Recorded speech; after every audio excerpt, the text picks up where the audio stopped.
কয়েকটা মারাত্মক মারাত্মক রোগ আছে, যেমন হার্ট ফেল বলে না, লোকটা হার্ট ফেল করে মারা গেছে, আর কখনো আজকে থেকে হবে না ইনশাল্লাহ। 2 প্যারালাইসিস, আমি মমতাজুল ইসলাম বলছি আজকে থেকে আর হবে না কারোর। 3 নিঃসন্তান, যাদের বাচ্চা কাচ্চা হয় না, যে মেয়েদের, এই রোগে আক্রান্ত আপনার বেটি কখনো হবে না। 4 নম্বর কিডনির সমস্যা, এটা আর কোনো দিন হবে না। মুহাম্মদ সাল্লাল্লাহু আলাইহি ওয়াসাল্লামের কয়েকটা সুন্নত বলে দিচ্ছি, এই সুন্নতগুলো মেনে চলুন, ইনশাআল্লাহুল আজিজ এই রোগ থেকে আপনি পরিত্রাণ পাবেন। 5 রাস্তাঘাটে যত দেখতে পাচ্ছেন আপনারা হারবালের অ্যাডভার্টাইজ, সেক্স ক্ষমতা কম, বিয়ে করতে ভয় পাচ্ছেন, বইয়ের কাছে রাতে শুতে ভয় লাগছে, এটা ওটা এসব লেখা থাকে না। হ্যাঁ, আমি বলে দিচ্ছি আপনাকে, এই সমস্যা আপনি আর কখনো জড়াবেন না। ইয়াং জেনারেশনদের কাছে বিনীত অনুরোধ, কয়েকটা সুন্নত আপনাকে বলে দিচ্ছি, খুব মনোযোগ দিয়ে শুনুন, এগুলো বিজ্ঞানসম্মত। আমি বেশি হাদিস কোরআন জানি না, হাদিস কোরআন বলিও না, যা জানি ওইগুলোই বলি। 1, আচ্ছা, গাঁটের নিচে কাপড় পরা সুন্নত না গাঁটের উপরে? উপরে, গাঁটের উপরে কাপড় পরা সুন্নত। এটা কেন? কেন এটা কেন? এই কারণে, এটা বলেছেন 1500 বছর আগে মুহাম্মদ সাল্লাল্লাহু আলাইহি ওয়াসাল্লাম, যে গাঁটের উপরে কাপড় পরো পুরুষেরা। আমি প্রতিদিন কলম পত্রিকা পড়ি, আর কলম পত্রিকায় প্রত্যেক শুক্রবারে একটা বিদেশের ডাক্তার এবং চিকিৎসকদের কিছু গবেষণামূলক তথ্য ওখানে পেশ করে, তাই না?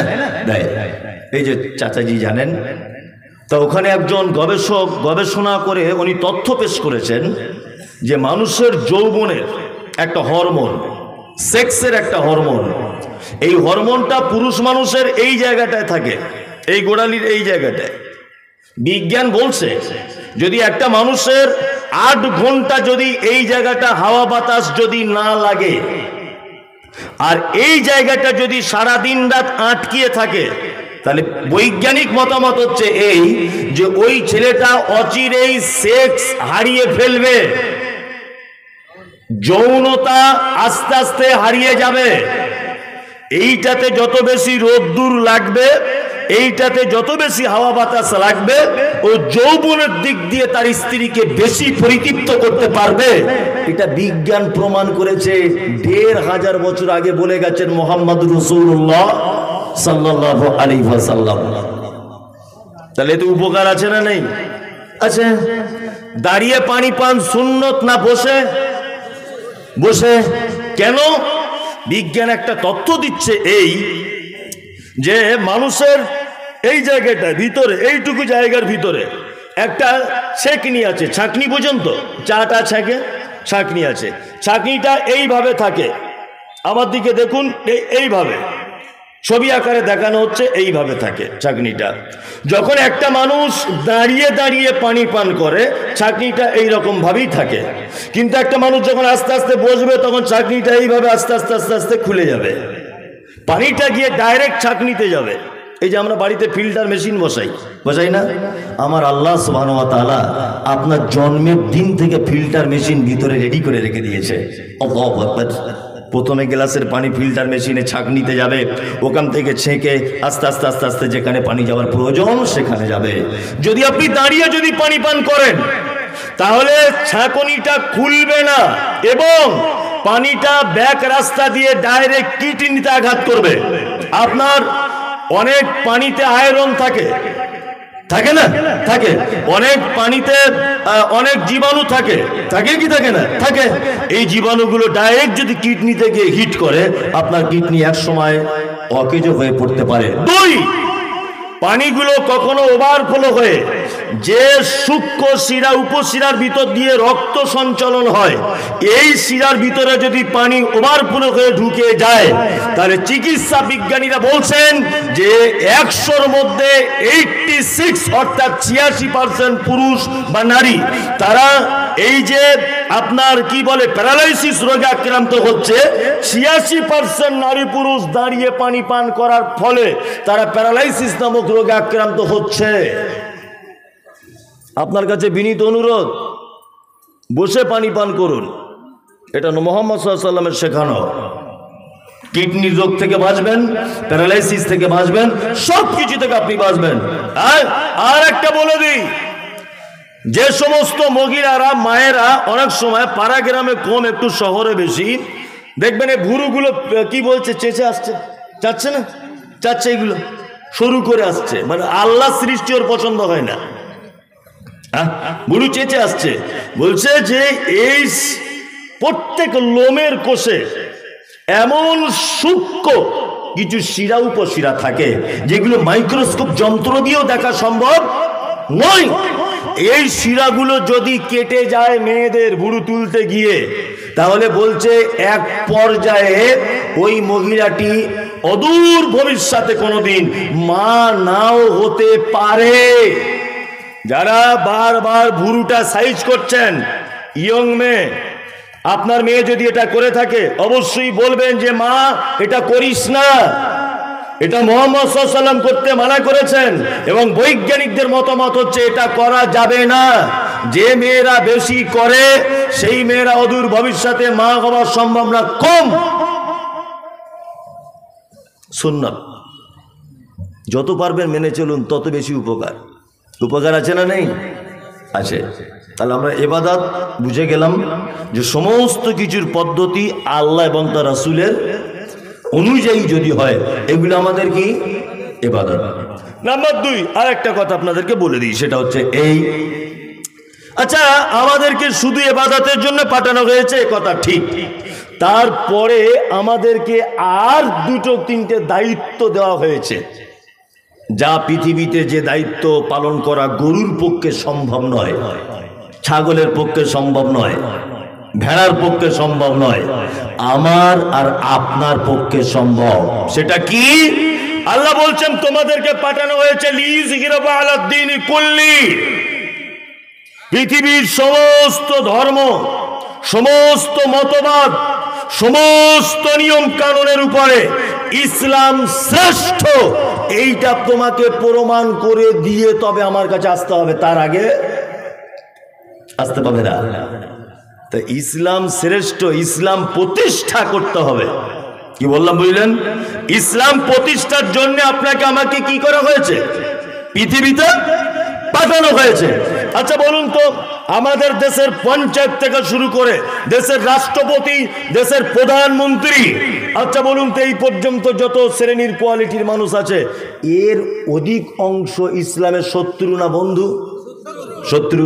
তাহলে এইরকম দেশে বসবাস করার পরেও ইসলাম প্রতিষ্ঠা করা সম্ভব না অসম্ভব? অসম্ভব। তাহলে কি কোরআনের এই আয়াতটার বাস্তবতায় রূপ দেওয়া যাবে না? যাবে, অবশ্যই যাবে। ইসলাম প্রতিষ্ঠা সম্ভব। আপনাকে একটা কথা আমি বলে রেখে দিচ্ছি, ভালো করে শুনুন। আমি মমতাজুল ইসলাম একটা মাদ্রাসায় চাকরি করি, আমি হেড মাওলানা, মাদ্রাসার কমিটি আছে। আমি যদি মাদ্রাসার কমিটির কথা অমান্য করি, আমার চাকরি থাকবে না যাবে? যাবে। আপনি নির্দিষ্ট একটা ব্যক্তির অধীনে ভারতবর্ষের মাটিতে বসবাস করেন, তিনি দেশের প্রধান নাগরিক, প্রধানমন্ত্রী, তাই না? আপনি যদি দেশদ্রোহী কোনো কাজ যদি করেন, তাহলে আপনাকে তার আইন অনুযায়ী আপনাকে সাজা হবে কি হবে না? হবে। তার মানে বোঝা যাচ্ছে যে প্রত্যেক দেশের, প্রত্যেক সমাজের, মসজিদের ইমামের, মাদ্রাসার শিক্ষকের, স্কুল কর্তৃপক্ষের দায়িত্ব, যে মাস্টার রয়েছে, প্রত্যেক দায়িত্বশীল মানুষ তার অধীনস্থে থাকার জনগণের কথার অবাধ্য হলে বা নির্দিষ্ট দায়িত্ব ব্যক্তির কথা অবাধ্য হলে তার চাকরি টিকবে না। এবার আপনাকে আমি একটা কথা বলছি। এক, ইসলাম প্রতিষ্ঠা করবেন কেমন করে? এক, আচ্ছা বলুন তো, পায়ের নখ থেকে নিয়ে মাথার চুল পর্যন্ত এই যে টোটাল অঙ্গ প্রত্যঙ্গ, বলুন তো এই টোটাল অঙ্গ প্রত্যঙ্গের একটা সেক্রেটারি বা একটা সভাপতি বা একটা দায়িত্বশীল অঙ্গ আছে না নেই? আছে। তার নাম মাথা। হাত আলাদা ডিপার্টমেন্টের কাজ করে, চোখ আলাদা ডিপার্টমেন্টের কাজ করে, এই পায়ের পাতা আলাদা ডিপার্টমেন্টের কাজ করে, দাঁত এর ডিপার্টমেন্ট আলাদা। টোটাল ডিপার্টমেন্টের হেড কে? মাথা। তার মানে এতক্ষণ পর্যন্ত আপনি বলেছেন যে দায়িত্বশীল মানুষের কথা মতো না চললে চাকরি টেকে না। আমি মমতাজুল ইসলাম বলেছি আপনাকে সুদের টাকা হারাম, আপনার টাকা আপনার হাত সুদ খেতে বাড়িয়েছে, আপনার ব্রেন বারবার ওকে বলছে। মমতাজুল ইসলাম কালকে বলেছে সুদের টাকা হারাম, আপনার চোখ বারবার একটা নোংরা নারীর দিকে দেখতে চাইছে, আপনার ব্রেন বারবার তাকে আঘাত করছে, নোংরা নারীর দিকে দেখবে না, একদম এটা হারাম, চলবে না। আপনার চোখ বারবার ফেরত এসেও আবার চলে যাচ্ছে। একটা লোক এখানে বাপের বেটা কে আছেন হাত তুলে বলুন, তার মধ্যে আমি একজন, যে আমি এক সপ্তাহ এই মাসের 1 তারিখ থেকে আজ পর্যন্ত অর্থাৎ এই 2-3 দিন আমার হাত, আমার পা, আমার চোখ, আমার নাক, এই অঙ্গ প্রত্যঙ্গটাকে আমার ব্রেন যা বলেছে সেই অনুযায়ী চালনা করেছি। একটা লোক বলুন, কেউ আছেন এখানে? আছেন? নেই। আচ্ছা, হযরত আবু বকর আমাদের দেশের প্রধানমন্ত্রী হোক, কে কে চান? হযরত আবু বকরের মতো ইমানদার একবার হাতটা তুলুন, একটা মজার কথা বলবো, তুলুন। সবাই চান। মমতা ব্যানার্জি যদি মুখ্যমন্ত্রী না হয়, আম্মাজান আয়েশার মতো একজন ইমানদারিনী নারী যদি এই দেশের মাটিতে পশ্চিম বাংলার রাজ্যের মুখ্যমন্ত্রী হতো, আমরা সবাই চাইতাম কি চাইতাম না? চাইতাম। তার মানে তুমি এটা চাও যে নরেন্দ্র মোদীর পরিবর্তে আবু বকরের মতো ইমানদার লোক দেশ চালাক? তুমি এটা চাও মমতা ব্যানার্জির পরিবর্তে আয়েশা সিদ্দিকার মতো একজন ইমানদারিনী নারী এই দেশের, এই রাজ্যের নেতৃত্ব দিক? এটা তুমি চাও? তুমি চাও? আমরা চাই। তবে একটা কথা আপনাকে এটা বলে দিচ্ছি, সেটা হচ্ছে এই যে আপনি একটা দেশ হাদিস কোরআন অনুযায়ী চলুক, এটা আপনি চান। ব্রেন দিয়ে মৌলভী সাহেব, জি, ব্রেন দিয়ে কোনো সুকাজ হয় না, নফসের আন্ডারে, নফস ব্রেনের আন্ডারে চলে। দেশ চালানি কোরআনের আন্ডারে, নফসের আন্ডারে। আপনি আমার কথা শেষ করতে দিচ্ছেন না, আপনি কেন বলছেন? আপনি ব্রেন দিয়ে, প্রত্যেকটা মানুষের ব্রেন আলাদা আলাদা। আরে আমার কথাটা শেষ করতে দেন, আপনি কি আশ্চর্য ব্যাপার, আপনি শেষ করতে দেন আমাকে। হ্যাঁ, কথা যেটা বলছিলাম সেটা হচ্ছে এই, তাহলে আমরা সবাই চাই যে আমাদের দেশ, আমাদের রাজ্য, আমাদের গ্রাম এটা হাদিস এবং কোরআন অনুযায়ী চলুক, এটা আমরা চাই, তাই না? এবার আমি আপনাকে বলছি, আপনার পায়ের নখ থেকে নিয়ে মাথা পর্যন্ত এটা একটা দেশ ধরে নিতে পারেন, এটা একটা রাজ্য ধরে নিতে পারেন, বিভিন্ন ডিপার্টমেন্টে এক একটা অঙ্গ প্রত্যঙ্গ কাজ করছে, তাই না? তাহলে এবার আপনাকে বলছি যে আপনার এই ব্রেন এইটা দিয়ে এবং হাদিস কোরআনকে সাথে নিয়ে 1 সপ্তাহ যাবত আমি আপনি কেউ আমাদের অঙ্গ প্রত্যঙ্গটাকে পরিচালনা করতে পেরেছি? পারিনি। আমরা একটা বৃহত্তম ব্যাপার নিয়ে ভাবি, কি করে একটা দেশ ইমানদারের সাথে চালানো যায়, কি করে একটা রাজ্য ইমানদার কোনো মানুষকে দিয়ে পরিচালনা করা যায়, কিন্তু আমরা কোনোদিন ভাবি না যে আমার 3.5 হাত বডিটা কি করে অঙ্গ প্রত্যঙ্গগুলো হাদিস এবং কোরআন অনুযায়ী চালানো যায়। কেউ ভাবি? কেউ ভাবি? কেউ ভাবি না। এবার আপনাকে একটা কথা বলছি, ইসলাম প্রতিষ্ঠা হবে কি করে? ওই জন্য আপনাকে বলছি যে আপনি আমার অঙ্গ প্রত্যঙ্গ দিয়ে ইসলাম প্রতিষ্ঠা করার চিন্তা ভাবনা করুন। আপনি যদি এখন বলেন জেহাদ ইসলামে, লাঠি সোটা নিয়ে যদি রাস্তায় বার হয়ে যান, তাহলে আপনাকে মেরে আপনার মাথা ফাটাবে কি ফাটাবে না? জেলে ভরবে না? জেলে ভরবে। তাহলে আপনি ইসলাম প্রতিষ্ঠা করবেন কি করে? ইসলাম প্রতিষ্ঠা করতে গেলে আপনি আপনার অঙ্গ প্রত্যঙ্গ দিয়ে শুরু করুন। রাস্তায় কোথাও দাঁড়িয়ে আছেন, খুব পিপাসা লেগেছে, আরো সেখানে 20 জন মুসলিম আছে, সবাই রোদ্দুরে দাঁড়িয়ে দাঁড়িয়ে পানি পান করছে, আপনি পানির বোতলটা নিয়ে বসে বসে পান করুন। আচ্ছা বলুন, একটা সুন্নত বা ইসলামের একটা পদ্ধতি, এটা প্রতিষ্ঠা করা সম্ভব কি সম্ভব নয়? বসে পানি পান করলে কেউ আপনাকে মারবে? মারবে না। কেউ দাড়ি রাখছে না, আপনি যদি দাড়ি যদি রেখে দেন, বলুন তো দাড়ি রাখার কারণে আপনার জেল জরিমানা কেউ করবে? কেউ করবে না। তার মানে এটা সম্ভব, এইটাকে অন্তত পক্ষে এই সুন্নতটা প্রতিষ্ঠা করা সম্ভব কি সম্ভব নয়? ওই জন্য আমাদের ইসলাম প্রতিষ্ঠা করার সব থেকে ভালো পদ্ধতি হচ্ছে এই, সেটা হচ্ছে নিজের বডিটাকে অর্থাৎ নিজেকে আমরা হাদিস এবং কোরআন অনুযায়ী চালাবো।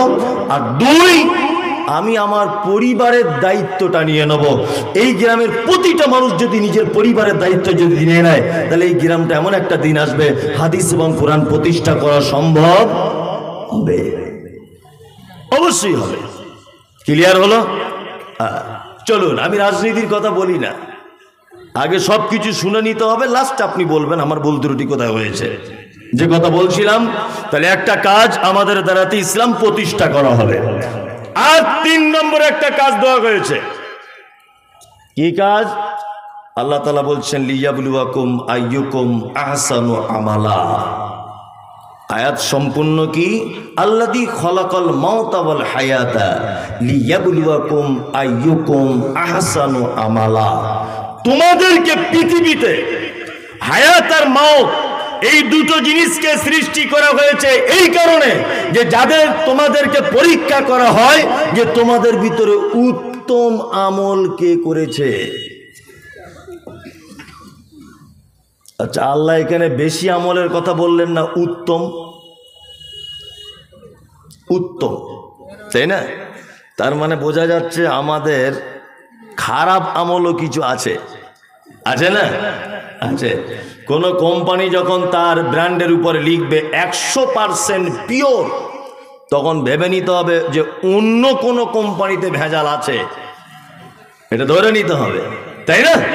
আল্লাহ তাআলা বলছেন আইয়ুকুম আহসানু আমালা, পৃথিবীতে তোমাদেরকে পাঠানো হয়েছে তোমাদের ভিতরে উত্তম আমল কে করবে এইটা দেখার জন্য, উত্তম কাজ কে করবে। তার মানে বোঝা যাচ্ছে হাদিস এবং কোরআন ছাড়া অন্য কোনো মতাদর্শের অবলম্বী হয়ে আপনি যদি কোনো আমল যদি করার চিন্তা ভাবনা করেন, সে আমলের ভিতরে ভুল থাকবে থাকবে থাকবে। এবার আপনাকে আমি কয়েকটি কথা বলবো যে ভালো আমল। প্রথমে বলে এসেছি ইবাদত করার জন্যই পাঠানো হয়েছে, আর লাস্ট আপনাকে বলছি আমাদেরকে পাঠানো হবার আরেকটা উদ্দেশ্য যে উত্তম আমল কে তোমরা করবে। উত্তম আমল আপনাদেরকে কয়েকটা বলে দিয়ে আমি বক্তব্য শেষ করে দিব। এক, আমরা সূরা ফাতিহার ভিতরে একটা কথা বলি। কি বলি? ইয়াকা না'বুদু ওয়া ইয়াকা নাস্তাঈন। আল্লাহ তোমারই ইবাদত করি, তোমার কাছেই সাহায্য চাই। তারপর কি বলি?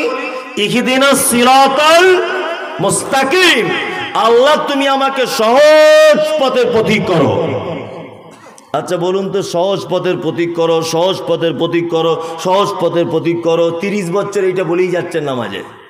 বলুন তো এইটা বলার মাধ্যমেই কি সহজ পথে ঢোকা যাবে? যাবে? যাবে না। তারপরে আল্লাহ কি বলছেন? সিরাতাল্লাযীনা আনআমতা আলাইহিম, তাদের পথে আমাদেরকে চালাও যাদেরকে তুমি পুরস্কারিত করেছো, তাদের পথে চালাও।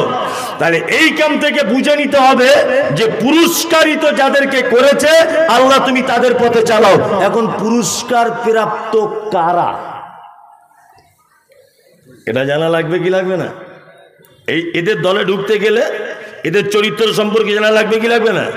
আমি জানি যে ঘুষ দিলে চাকরি পাওয়া যায়, এটা আমি শুনেছি যে ঘুষ দিলে চাকরি পাওয়া যায়। আমার বাপের কোটি কোটি কোটি কোটি টাকা, বোঝানোর জন্য বলছি। তা আমি 5 কোটি টাকা এলাকার কোনো এমএলএ কে দিয়ে বলছি যে আমার ছেলেকে একটু হেডমাস্টার করে দেন না আপনাদের স্কুলের। তা বলছে আপনার ছেলে লেখাপড়া কত জানে? বলছে লেখাপড়া জানে না, তবে আমার টাকা আছে, ঘুষ দিলে তো চাকরি মেলে শুনেছি। আচ্ছা বলুন তো কিয়ামত পর্যন্ত ওর বেটা কোনোদিন চান্স পাবে? আর ওর এমএলএরও ক্ষমতা আছে যে 5 কোটি টাকা নিয়ে একটা অশিক্ষিত লোককে হেডমাস্টার করে দেবে? সম্ভব? সম্ভব নয়।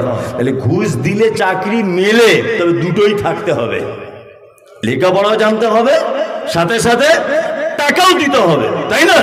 ইহদিনাস সিরাতাল মুস্তাকিম, আল্লাহ সহজ পথ দেখাও, সহজ পথ দেখাও, সহজ পথ দেখাও। অথচ আমরা কোনোদিন যারা প্রাইজ প্রাপ্ত তাদের কোনোদিন জীবনীটাও খুলে দেখিনি যে তাদের দিনগুলো কেমন করে কেটেছে, তাদের কেমন চরিত্রের ছিল, তাদের ব্যবহার কেমন ছিল, এটা আমরা কোনোদিন দেখার চেষ্টা করি নি কোনোদিন। 4 কোয়ালিটির লোক প্রাইজ পেয়েছে পৃথিবীতে। এক, নবীগণ। দুই, সিদ্দিকগণ অর্থাৎ সাহাবীগণ। তিন নম্বর শুহাদা, যে আল্লাহর রাস্তায় শহীদ হয়েছে। চার, সালেহীন সৎকর্ম যারা করেছে। আনআমাল্লাহু বারিকিম মিনান নাবিয়িনা ওয়াস সিদ্দিকিনা ওয়াস শুহাদাই ওয়াস সালেহীন।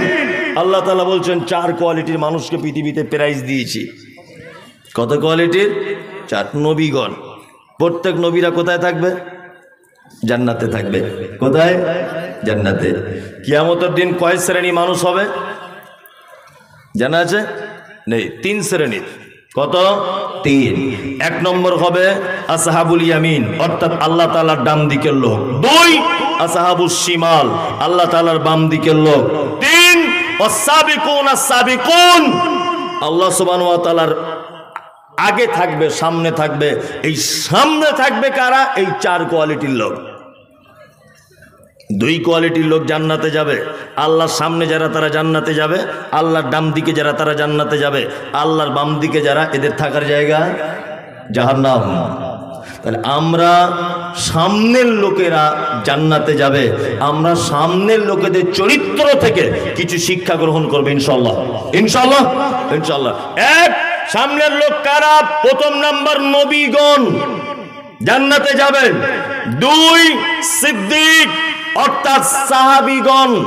তার মানে বোঝা যাচ্ছে ইহদিনাস সিরাতাল মুস্তাকিম দোয়া করে এই পথে যাওয়া যাবে না, এদের মতো কাজ করে তবে এদের পথে চলা সম্ভব।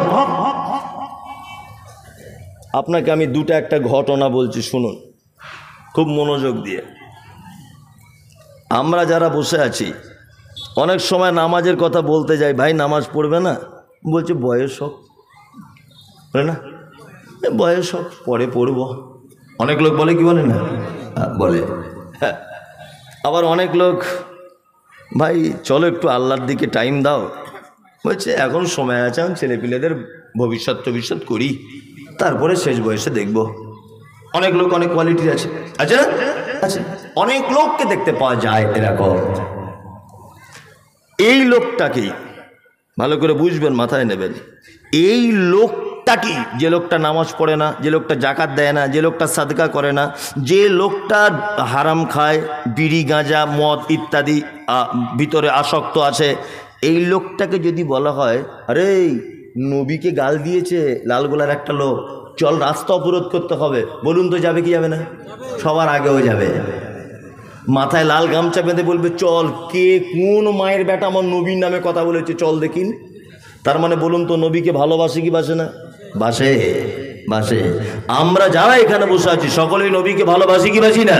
বাসি। মৌখিক নবীকে ভালোবেসে জান্নাত টিকা যাবে না, মাথায় রাখবেন এটা। মৌখিক নবীকে ভালোবেসে জান্নাত যাওয়া যাবে না।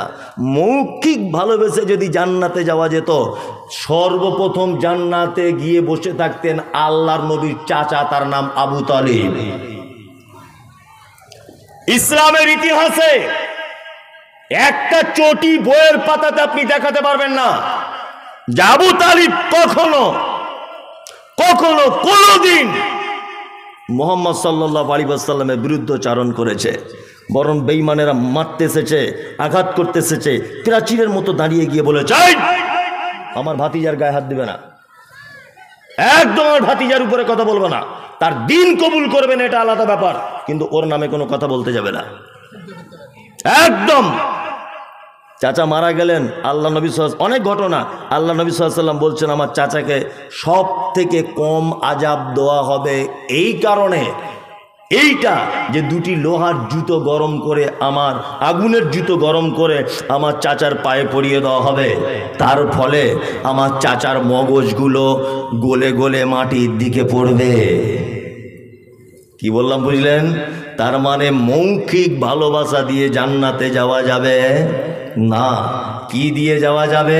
মুহাম্মদ সাল্লাল্লাহু আলাইহি ওয়াসাল্লাম যে দিন এনেছিলেন, এই দিন ওনার আনিত দিন ছাড়া, আল্লাহর দিন ছাড়া, ওনার পদ্ধতিকে না মানা ছাড়া জান্নাতে যাওয়া যাবে না। অনেক মুসলমানদেরকে দেখতে পাওয়া যাচ্ছে রাস্তাতে জুলুস বার করে বসে আছে, কাজ নাই কিছু নাই।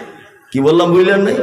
কাজ নাই কিছু নাই, মুখে দাড়ি নাই, বগলে বড় বড় চুল, আবার নাম দিচ্ছে আশিকে রাসূল। কি বললাম বুঝলেন না? এক হাতে ইসলামের পতাকা, নাম লেখা আছে মোহাম্মদ, বাম হাতে সিগারেট টানছে। এরকমও নবীর আশিক আছে, আছে না নাই? আছে। এই পাগলামু করে জান্নাত যাওয়া যাবে না।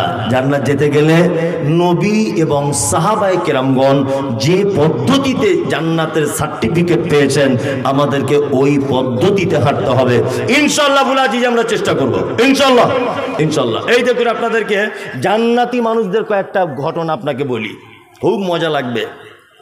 এক, এটা আপনারা জানেন যে 3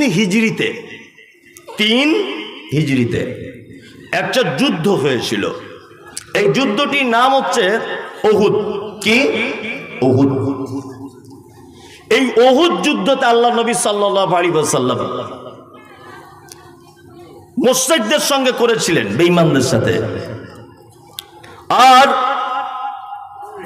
এই যুদ্ধের যেদিন আল্লাহ রাসূল সাল্লাল্লাহু আলাইহি ওয়াসাল্লাম ঘোষণা করেন, সেই দিন বিকাল বেলাতে একজন সাহাবীর বিবাহ পড়িয়েছেন। বিবাহ, তার নাম কি? হানজালা রাদিয়াল্লাহু তাআলা আনহু। হানজালার বিবাহ পড়িয়েছেন। আল্লাহ নবী সাল্লাল্লাহু আলাইহি ওয়াসাল্লাম খুশি হয়ে অন্য সাহাবীদের ভিতরে খরমা টরমা বিলি করেছেন। হানজালা বিবিকে নিয়ে শুয়ে আছেন। রাত্রে বেলাতে স্বামী স্ত্রী মিলন ঘটেছে। আল্লাহ নবী সাল্লাল্লাহু আলাইহি ওয়াসাল্লাম উহুদের যুদ্ধের ডাক দিলেন। হানজালা তাড়াতাড়ি করে বিছানা ছেড়ে উঠে বিবিকে ডেকে বলছেন, এক কাজ করো, আল্লাহ রসুল জেহাদের জন্য ডেকেছে, আল্লাহ রসুল জেহাদের জন্য ডেকেছে, আর 1 মিনিট এখানে আমি আর শুয়ে থাকতে পারবো না। যদি বেঁচে আসি আমি একজন গাজীর স্ত্রী, তুমি যদি মারা যাই তাহলে তোমার সঙ্গে জান্নাতে সাক্ষাৎ হবে, তুমি একজন শহীদের স্ত্রী। শোনো, আমি চলে যাচ্ছি। হানজালা চলে গেলেন আল্লাহ রসুলের ডাকে। কোথায়? না, উহুদের ময়দানে চলে গেলেন। যুদ্ধ চলছে, বিস্তারিত ঘটনা একদম কেটে দিয়ে সংক্ষিপ্ত আকারে মূল কথাটা বলছি। যুদ্ধতে পরাজয় ঘটেছে মুসলিমদের।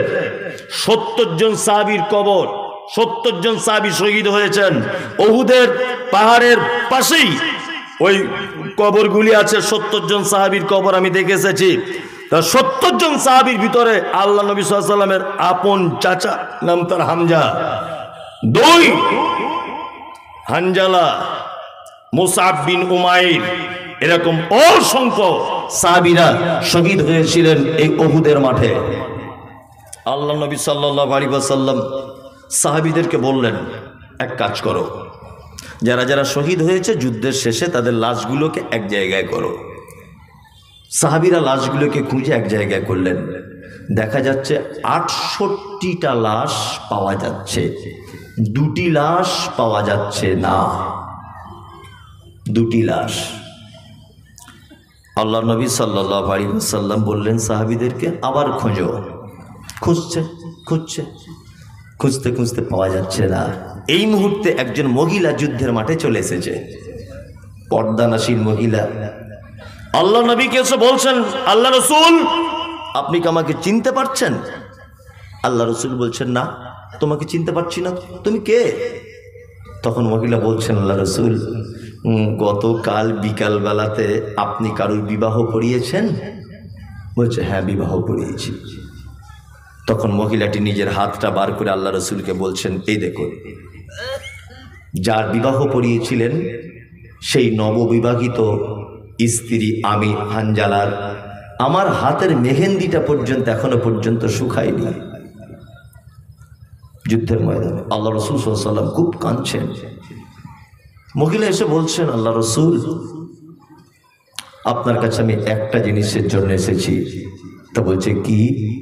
বলার পরে আল্লাহ রসুল সাল্লাল্লাহু আলাইহি ওয়াসাল্লাম বলছেন, তোমার স্বামীকে যে খুঁজে পাওয়া যাচ্ছে না। মহিলা বলছেন, আল্লাহ রসুল স্বামীকে খুঁজে পাওয়া যাচ্ছে কি যাচ্ছে না এটা বড় কথা নয়,